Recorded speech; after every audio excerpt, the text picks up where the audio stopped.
আসসালামু আলাইকুম গাইস, সবাই কেমন আছেন? আশা করি সবাই ভালো আছেন। তো কি খবর গাইস? আশা করি খবর সবারই ভালো। তো সকাল সকালে ব্লগটা স্টার্ট করতেছিল বেসন খেতে থেকে, ঠিক আছে? কারণ ব্লগ আমি একটা দিবার চাইছি, সেই জন্য কিন্তু একটা ভিডিও বানাইতেছি। কারণ সর্ষে টর্ষা তোলা দিয়ে হারিয়া একবারে সর্ষে তোলা দিয়ে সর্ষে বেচা দিয়ে অ্যান্ড সর্ষে মলা দিয়ে টাকা পড়া দিছি না, সব কিন্তু এক ভিডিওতে আমি দেখাম। কইছিলাম মেলা দিন আগে, কইছিলাম যে আমার প্ল্যান আসলে একটাই, যে একটা ভিডিওর মধ্যে দেখাম। তো কী করার, তো সর্ষে তুলছি একদিন, অপলোকেরা শুটিং করছি, শুটিং টুটিং করে এটা কিন্তু জাস্ট খালি অ্যান্ড এখন ভিডিওটা আপলোড দিমু। অ্যান্ড এই তো হেসমা কিন্তু ভিডিও আপলোড করা হারিনি, তো সময় আপলোড কাজের ব্যস্ত আসলো। তো সর্ষে টর্ষা মইলে হারা তুলে হারা অ্যান্ড ফাইনালি কিন্তু খেতে আইছিলাম।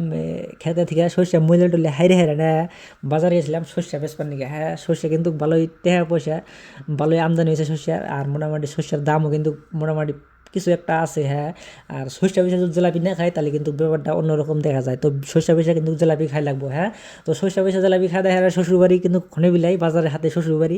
তো শ্বশুরবাড়ি গেছিলাম, শ্বশুরবাড়ি খাওয়া দাওয়া আইসা হেরা কিন্তু নদীর কান্দাতে কুটকুট করে আইডা আসলাম। আইডা আসার পরে ফের আমি বাড়িতে এসে কিন্তু চালে উঠছি, যে যেহেতু এখন শস্য বাসা হয়ে গেছে, কারণ সামনে কিন্তু ধান কাটা লাগবো।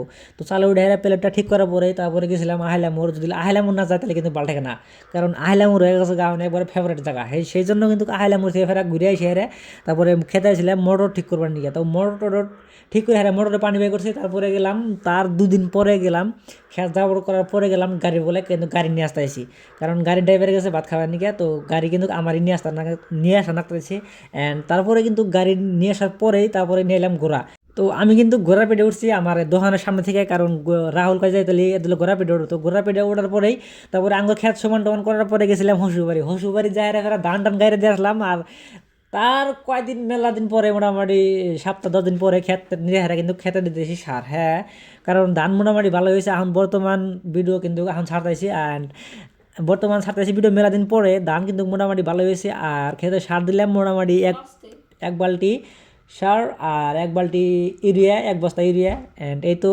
আর খেতে পানি দেয় ডেলি রোজ সকাল থেকে 10টা 11টা পানি দিতে লাগে, কারণ মোটরে কিন্তু সকালবেলা হেরম পানি বাড়ায়, জুল রোদ থাকে পানি বাড়ায়, আর জুল রোদ না থাকে কিন্তু পানি বাড়ায় না, ঠিক আছে? তো এই হলো পরিস্থিতি, এটাই হলো গতিনীতি, ঠিক আছে? আর যা কুমার কি কুমার মন নাকি বেশি হন। তো ভিডিওটা বেশি বেশি করে শেয়ার করে দাও, আর চ্যানেলটা সাবস্ক্রাইব করে দাও, তোমার বন্ধু বান্ধবের সাথে শেয়ার করে দাও, আর একটা করে কমেন্ট করে যাও তোমরা সবাই। আর যেখান থেকে ভিডিও দেখতে চাও একটা করে কমেন্ট করে আমাকে কয়ে দিও, ঠিক আছে? আর দেখা হইতেছে নতুন ভিডিওতে, ইনশাআল্লাহ।